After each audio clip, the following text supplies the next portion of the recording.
Hi అండి, welcome back to me Roja something special. ఈరోజు అయితే నేను మీకు ఎల్బో హ్యాండ్స్ ఎలా కటింగ్ చేయాలో చూపిస్తానండి. కొత్తగా నేర్చుకునే వాళ్ళకి చాలా ఈజీగా నేర్చుకోవచ్చు అండి. నేను చాలా వివరంగా మొత్తం వీడియో అంతా కంప్లీట్గా చెప్తాను, చూసి నేర్చుకుందామండి. ఇలాగ క్లాత్ ఇలా ఫోల్డ్ చేసుకోవాలండి. ఫోల్డ్ చేసుకున్న తర్వాత మనమైతే ఈ హ్యాండ్స్ లెంత్ వచ్చేసి 8 ఇంచెస్ అండి. 8 ఇంచెస్, ఆర్ముల్ వచ్చేసి 15 ఇంచెస్. నేనైతే 8 ఇంచెస్కి 1 ఇంచ్ ఎక్స్ట్రా కలిపి 9 ఇంచెస్ పెడుతున్నానండి. ఎందుకంటే 1 ఇంచ్ ఎక్స్ట్రా, ఎందుకంటే ఖర్చుల కోసం అట్లా 9 ఇంచెస్ పెట్టి స్కేల్ తీసుకొని దీన్ని ఇలాగా లైన్ చేసుకోవాలండి.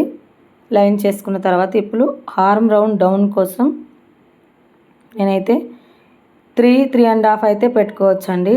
ఎందుకంటే కొంచెం లావు ఉన్నోళ్ళు అనుకోండి 3.5 పెట్టుకోవచ్చు. కొంచెం సన్నం ఉన్నోళ్ళు అయితే 3 ఇంచెస్ ఓకే. నేనైతే మిడిల్ సైజ్ కాబట్టి 3 ఇంచెస్ పెడుతున్నానండి. 3 ఇంచెస్కి ఇలాగ ఒక లైన్ కొట్టుకోవాలి. లైన్ కొట్టుకున్న తర్వాత మనం ఇప్పుడు ఆర్మ్ రౌండ్ సైజ్ చూసుకోవాలండి. ఆర్మ్ రౌండ్ వచ్చేసి 15 ఇంచెస్ ఉంది.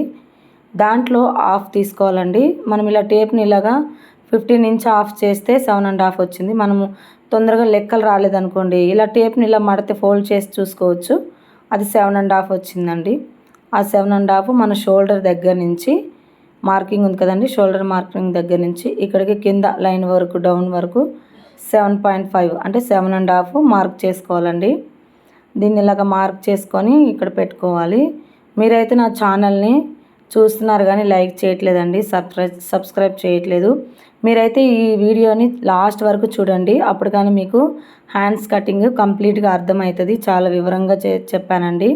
ఎందుకంటే మీకు క్లారిటీ కోసం అర్థం అవ్వాలనేసి నేను పక్కా కొలతలతోటి నేను మీకు క్లియర్గా చూపిస్తున్నానండి.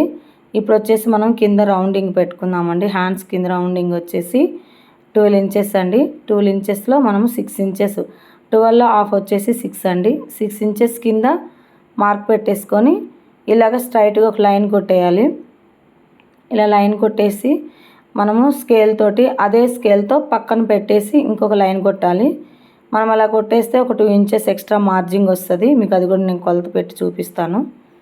ఇప్పుడు వచ్చేసి మీరు ఇక్కడ నుంచి షోల్డర్ ఉంది కదండి, షోల్డర్ నుంచి ఒక 1 ఇంచ్, ఏ సైజు వారికైనా సరేనండి 1 ఇంచ్ మాత్రమే మనం మార్క్ చేసుకోవాలి. ఆ 1 ఇంచ్ నుంచి కిందకి డౌన్ ఇలాగా స్ట్రైట్కి ఇట్లా వెళ్ళిపోవాలండి. ఇలా షేప్ రావాలి మనకి. ఇలా షేప్ వస్తే మనకి ముడతలు, కొంతమందికి ఆర్మోల్ దగ్గర ముడతలు రావడము, లూజ్ రావడము ఇలా వస్తాయి కదండి. అలాగ రాదండి ఇలా షేప్ తీస్తే. ఇప్పుడు వచ్చేసి అది ఖర్చు 2 ఇంచెస్ అండి. చెప్పాను కదా 2 ఇంచెస్ కరెక్ట్గా వచ్చింది. ఇది మొత్తం హ్యాండ్స్ మార్కింగ్ అండి. ఇది మొత్తం మార్కింగ్ అయిపోయింది. దీన్ని ఇలాగా మనము ఆ మార్కింగ్ మీదనే కరెక్ట్గా ఎగ్జాక్ట్గా కట్ చేయాలండి దాన్ని నీట్గా. ఇదైతే నేను జాయింట్ వస్తుందండి, ఎందుకంటే ఫుల్ క్లాత్ లేదు కాబట్టి నేను హాఫ్ వేసాను. ఒక సైడే జాయింట్ వస్తుంది. నాకు ఒక సైడ్ 2 సైడ్లు వచ్చినా పర్వాలేదు అనుకుంటే మీరు ఫుల్ ఫోల్డింగ్ చేసుకోవచ్చు. అప్పుడు 2 సైడ్లు ఖర్చులకి వేయాల్సి వస్తుంది. ఇప్పుడు ఇట్లయితే ఒక సైడ్ ఖర్చుకు మాత్రమే వేసుకోవచ్చు, ఒక సైడ్ మాత్రమే జాయింట్ వస్తుంది. ఇప్పుడు దీన్ని ఇలాగా నీట్గా కట్ చేసుకున్న తర్వాత మీరు ఇలాగా ఆర్ముల దగ్గర ఇట్లా నాట్ పెట్టుకోవాలండి. నాట్ పెట్టుకున్నాక ఇట్లా షోల్డర్ దగ్గర కూడా ఇలా నాట్ పెట్టుకోవాలి. ఎందుకంటే మనకు గుర్తు కోసము. మనము స్టిచ్ సైడ్ వేస్తాం, హ్యాండ్స్ ఎక్కించి సైడ్ వేసేటప్పుడు ఆ నాట్ ప్రకారంగా కింద 12 ఇంచెస్ పెట్టి ఇట్లా స్ట్రైట్గా వేస్తే నీట్గా మనకి వచ్చేస్తుందండి. ఇప్పుడు వచ్చేసి దానికి జాయింట్లు నేను ఒక సైడ్ జాయింట్ పెట్టాను కదా, ఆ జాయింట్కి క్లాత్ ఎక్స్ట్రా క్లాత్ తీసుకోవాలి. ఇలా నీట్గా స్ట్రైట్గా ఉండాలండి. క్లాత్ స్ట్రైట్గా పెట్టేసిన తర్వాత దాన్ని ఇలాగా పైన క్లాత్, మెయిన్ క్లాత్ తీసేసి కింద లైనింగ్ పెట్టేసి మనం దానిపైన ఇది వేసి ఇలాగా 1/2 ఇంచు ఉండేలాగా, కొంచెం ఎక్స్ట్రా లోపలికి 1/2 ఇంచు ఉండేలాగా పెట్టి ఇలా నీట్గా మార్కింగ్ పెట్టాలండి. అక్కడ మనం షోల్డర్ హార్మోల్ దగ్గర అలా కొంచెం మార్కింగ్ చేయాలి.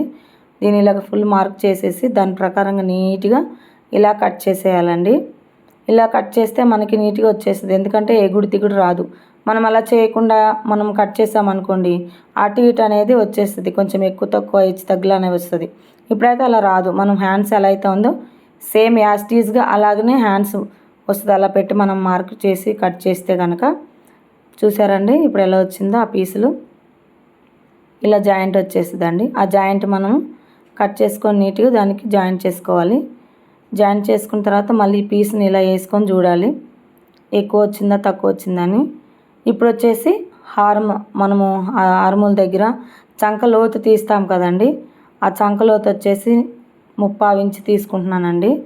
ఇప్పుడు మిడిల్ సైజ్ కాబట్టి నేను 3/4 ఇంచు తీసుకున్నా. కొంచెం లావు ఉంటే 1/2 ఇంచ్ అండి. మరి బక్కగా ఉంటే కనుక వాళ్ళకి మాత్రం మనం 1 ఇంచు 3/4 ఇంచు 1 ఇంచ్ తీసుకోవాలి. తీసుకున్న తర్వాత మనం షోల్డర్ నాట్ దగ్గర నుంచి ఆర్ముల్ నాట్ దగ్గరలో మధ్యలో మనం మార్కింగ్ పెట్టుకోవాలండి. ఆ మధ్యలో మార్కింగ్ దగ్గర మనం 3/4 ఇంచెస్, ఈమె సైజుకి అయితే 3/4 ఇంచెస్ లోతు ఓకేనండి. 3/4 ఇంచెస్ దగ్గర మార్క్ పెట్టేసి మనం ఇక్కడ ఫస్ట్ 1 ఇంచ్ నుంచి లైన్ గీసాం కదా, అదే 1 ఇంచ్ నుంచి క్రాస్గా కొంచెం ఈ లైను ఆర్ముల్ నాట్ వరకు ఇట్లా పెట్టుకోవాలండి. దీనికి ఇలాగ మనం స్ట్రైట్గా ఇట్లా కలిపేయాలి నీట్గా. అదంతా నీట్గా కలిపేసిన తర్వాత దాన్ని నీట్గా ఇలా కట్ చేసేయాలి. ఇలా నీట్గా కట్ చేసిన తర్వాత మనం ఇలా తీస్తే ఏంటంటే బుగ్గలు అనేవి రావండి మన ఆర్ముల దగ్గర. కొంతమంది అయితే ఆర్ముల దగ్గర ఇలా ఎందుకు లూజుగా వస్తుంది, ఇట్లా రాకూడదు కదా అది ఇది అంటారు. మెయిన్ ప్రాబ్లం ఇదేనండి. ఆర్ముల్ కరెక్ట్గా మనము ఆ లోతు అనేది తీస్తే మనకు ఆ బుగ్గలు అనేది రాదండి. మీరు చూసుకొని కనుక లోతు తీస్తే నీట్గా వస్తుంది. హ్యాండ్స్ మొత్తం రెడీ అయిందండి. ఇలా అండి కటింగు. మీకు నచ్చితే